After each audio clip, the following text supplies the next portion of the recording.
वडोदरा के अटलादरा सेवा केंद्र पर ब्रह्मा कुमारीज मुख्यालय माउंट आबू के पांडव भवन से राजयोगिनी बीके शीलू दीदी का 2 दिवसीय गहन योग साधना शिविर हेतु शुभ आगमन हुआ। सभी भाई बहनों ने दीदी जी का बहुत ही सहृदय से प्रेम पूर्वक सम्मान किया, जिसके पश्चात शीलू दीदी ने योग के साथ नैतिक मूल्यों की धारणा स्वयं में बढ़ाने पर विशेष रूप से बल दिया। ईगो को इंग्लिश में कहते हैं एजिंग गॉड आउट। आपने भगवान को अपनी उसमें से हटा दिया, तो अगर भगवान को हटा दिया, केवल मैं आ गया, वो मैं एक दिन गिराएगा, अवश्य गिराएगा। इसलिए मैं को ईगो के रूप में नहीं, लेकिन स्वमान के रूप में लो। अब स्वमान के रूप में कैसे लेंगे?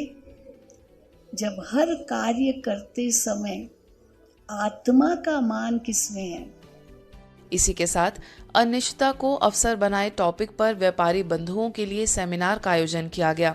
इस अवसर पर केयर ग्रुप की CEO Parul Dave, Chemcon industry से कमल अग्रवाल, गुजरात मित्र के editor Devendra Panjrolia, digital editor Vaishali Vyas समेत कई गणमान्य लोग मौजूद रहे।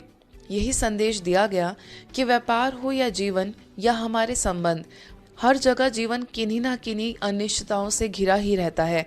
इन सभी का एक मूल समाधान है हमारे आंतरिक मूल्यों की शक्ति।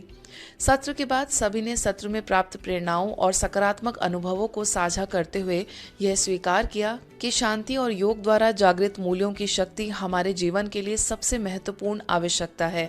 स्थानीय प्रभारी बीके डॉक्टर अरुणा के निर्देशन में यह आयोजन सफल रहा। बाबा जीवन में ऐसे ऐसे चमत्कार साक्षात करवाते हैं। जा कहीं और रहे थे और रास्ते में से गाड़ी मुड़ गई और यहीं आकर रुकी। हमें क्या पता था कि आज दीदी हमारे कई प्रश्नों का सॉल्यूशन दे देंगी, पिछले, प्रेजेंट और भविष्य के। ये तो मेरा खुद का ही घर है, तो बेटी हूँ इस घर की, तो कभी भी आ जाती हूँ।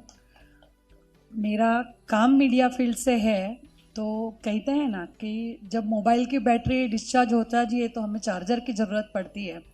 तो सुबह उठते ही हमारे में नेगेटिविटीज़ ज़्यादा आती है, वो सबको पता ही है। तो मुझे जब भी पॉजिटिव एनर्जी की ज़रूरत पड़ती है तो मैं एनर्जी के लिए हमेशा अटलादरा केंद्र पे आ जाती हूँ। दीदी का प्यार मुझे एक माँ की तरह मिलता है।